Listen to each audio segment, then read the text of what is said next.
네, 안녕하십니까. 성경 AI다 김홍덕입니다. 아,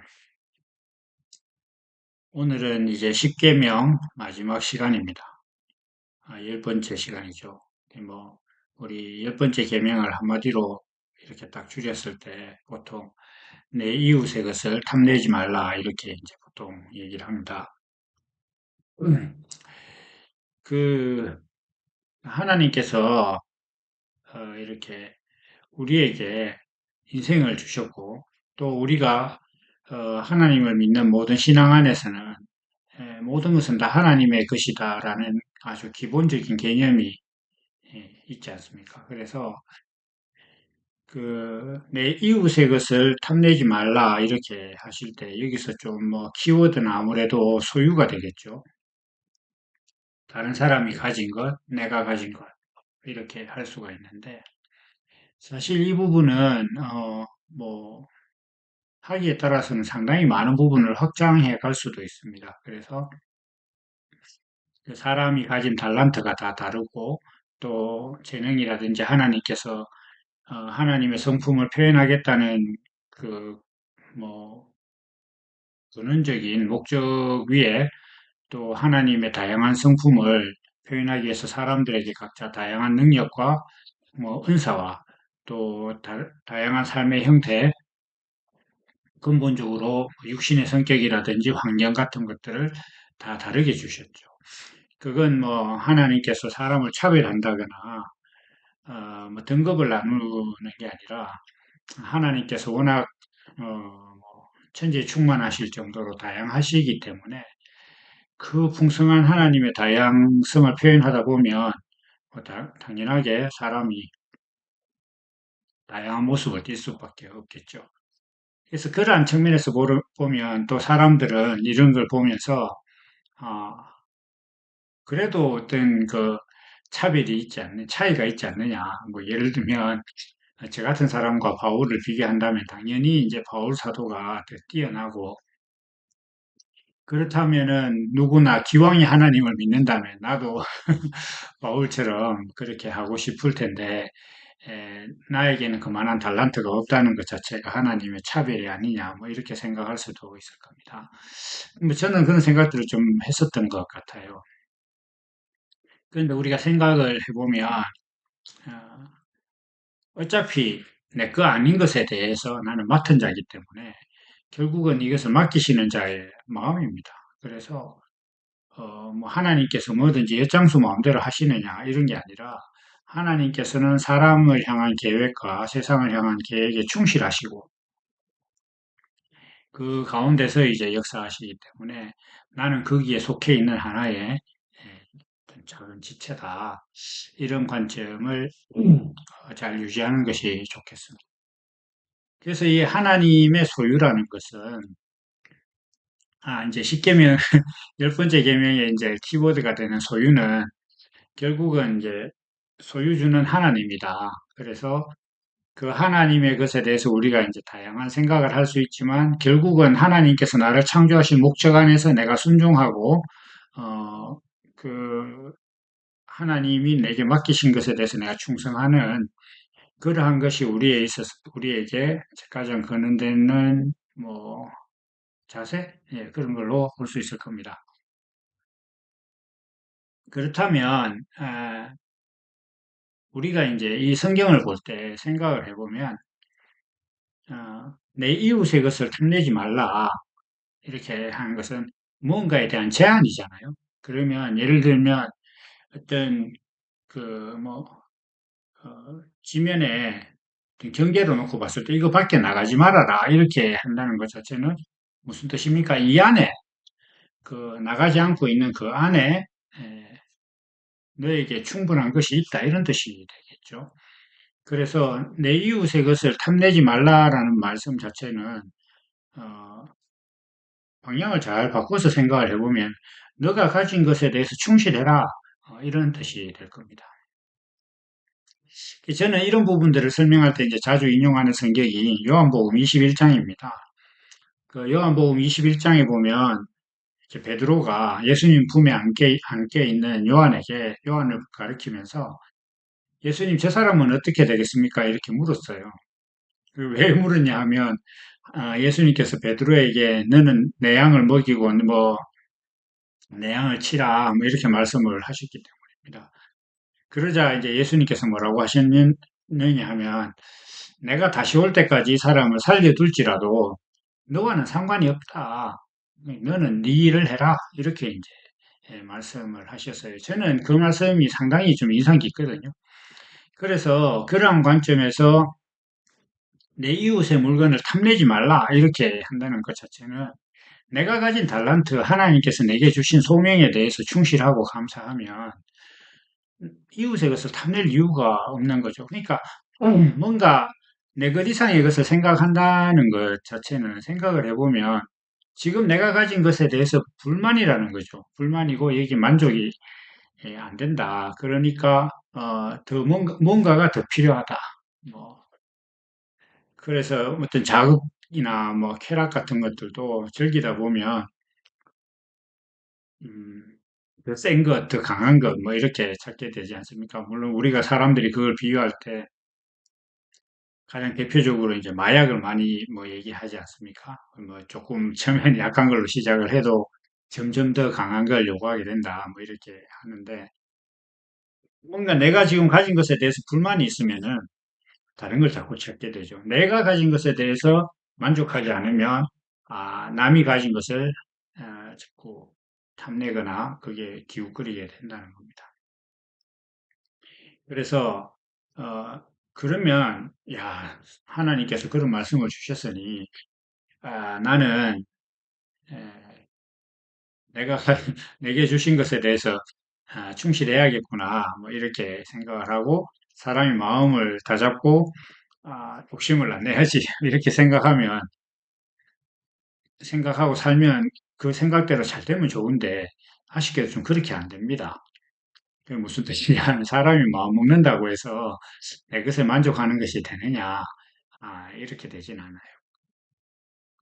우리가 그 에덴 동산을 이야기할 때 에덴 동산은 그 에덴이란 말 자체가 만족이라는 의미를 갖고 있다고 합니다. 그러면 어, 에덴 동산에서 쫓겨났다 이렇게 하는 것 자체는 아, 만족의 동산에서 쫓겨났다는 거예요.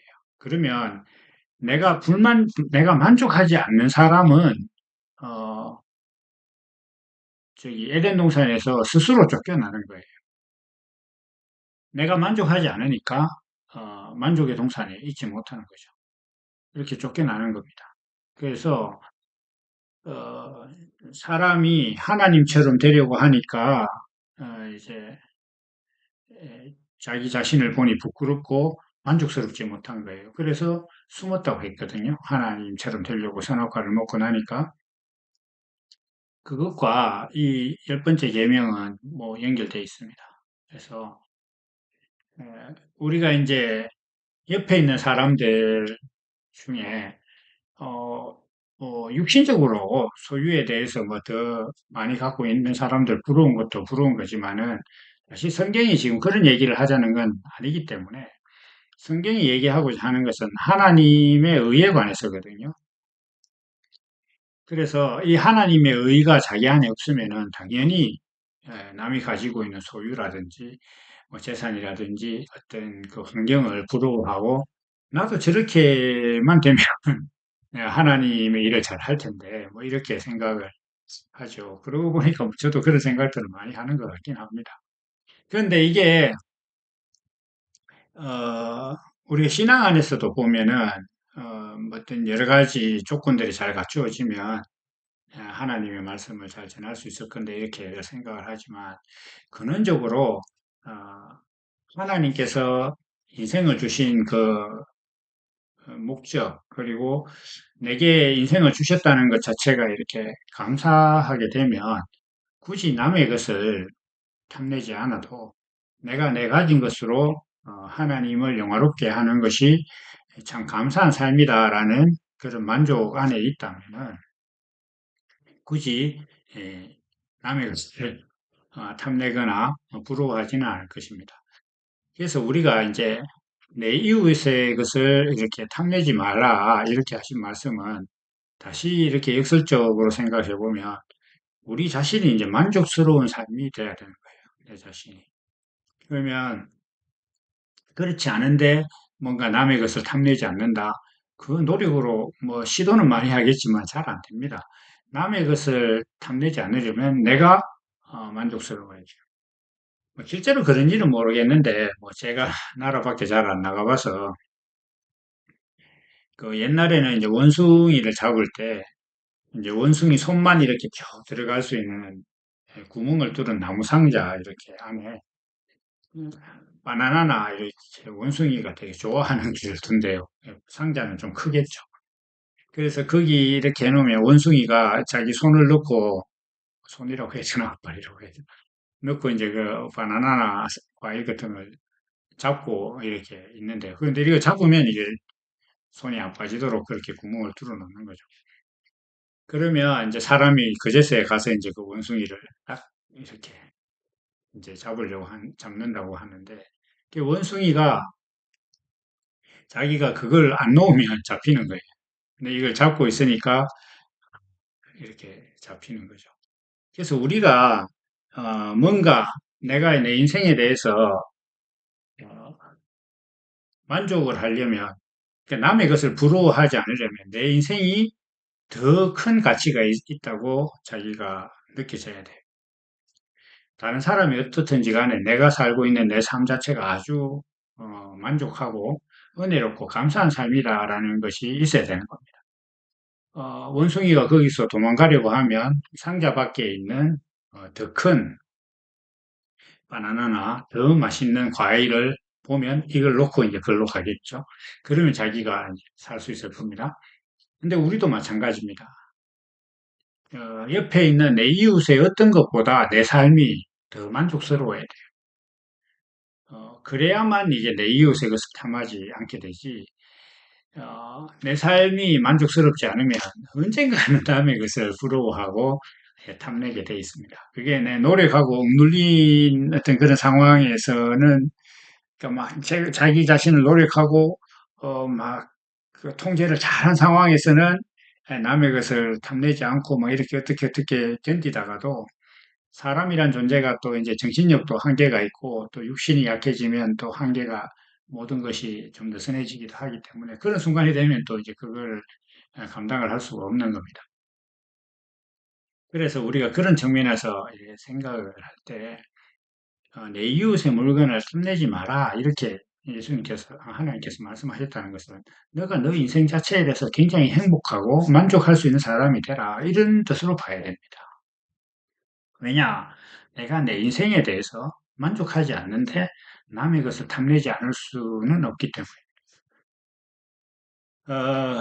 이와 관련해서 제가 이제 그뭐 디모데 전서인가 후서인가 늘 헷갈리는데 장수는 아마 4장 4절인 것 같을 겁니다. 네.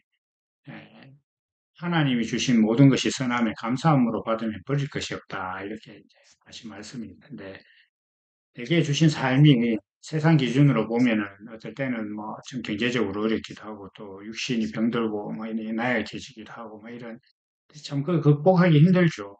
근데 그러한 것들이 모두 어떤 그 연약함도 하나님의 성품을 표현하기 위해서 창조하신 인간이라는 그 한계성 안에서 아니 그 인간이라는 정체성으로서 충실하다. 다시 말해서 나라는 사람이 가지고 있는 모든 것이 하나님의 성품을 표현하기에 부족함이 없는 그런 상태다. 라는 것을 내가 알면 남의 것을 내 이웃의 것을 틈내지는 않게 될 겁니다. 그래서 결국 다시 이제 정리하듯이 말씀을 드린다면 내 이웃의 것을 탐내지 말라 이렇게 하는 말씀의 본질은 너가 하나님께서 너를 창조하시고 내게 인생을 주신 그 목적이 감사하고 그것이 내 삶의 감사가 만족이 되면 남의 것은 탐내지 않게 될 것이다.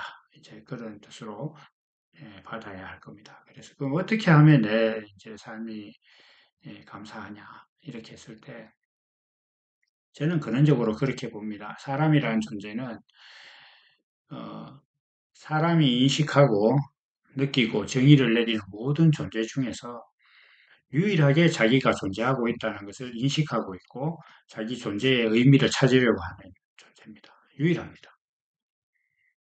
그래서 그 유일함이 사람에게 있어서 가장 결정적인 갈증을 줍니다. 내가 누구냐? 내 인생의 의미는 무엇이냐?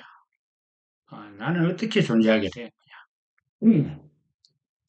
이러한 근원적인 문제, 삶은 무엇인가? 뭐 이렇게 철학적으로 묻잖아요.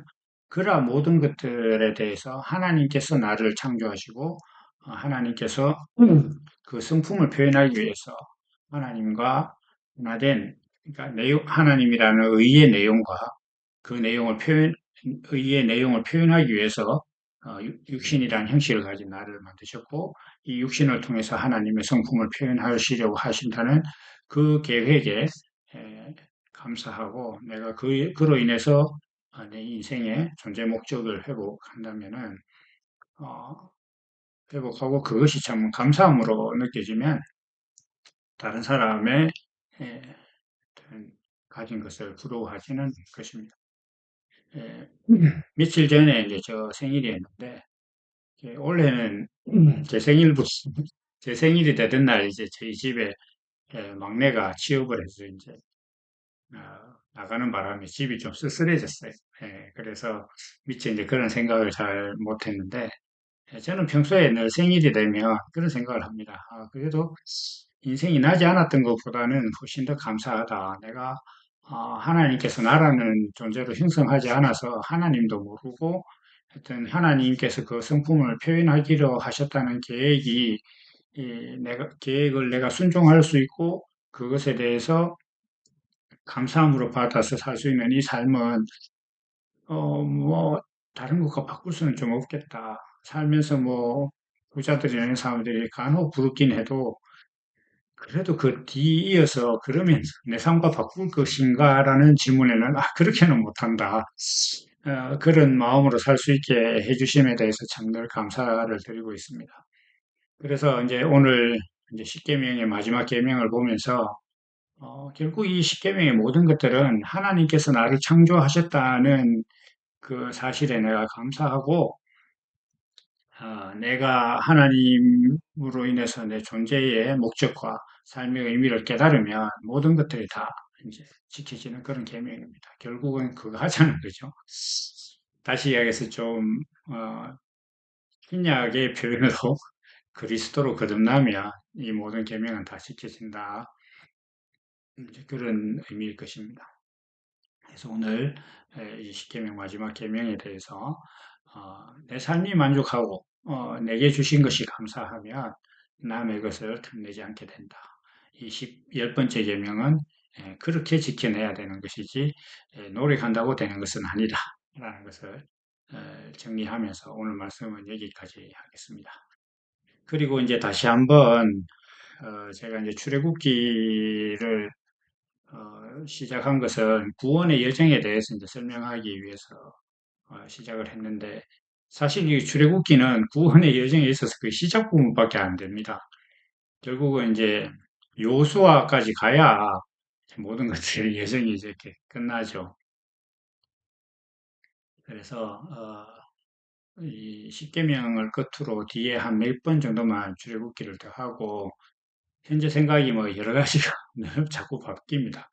주기도문을 새로 할 것인가 아니면 근래에 이제 제가 좀 깨닫는 것은 사람들이 신앙에 대해서 큰 문턱을 못 넘는 것 중에 하나가 이 육신을 바라보는 어떤 그런 관점에 굉장히 애로를 느끼고 있구나. 어떤 사람은 예수님이 육신을 가졌다는 이유만으로 예수님도 우리처럼 온전하지 못했다. 처음부터 죄가 없었던 건 아니다. 이런 생각을 하는 사람도 있고 우리 육신이 죽는다는 것 자체가 선악과를 먹었기 때문에 죽는다라는 생각을 하시는 분들도 있더라고요.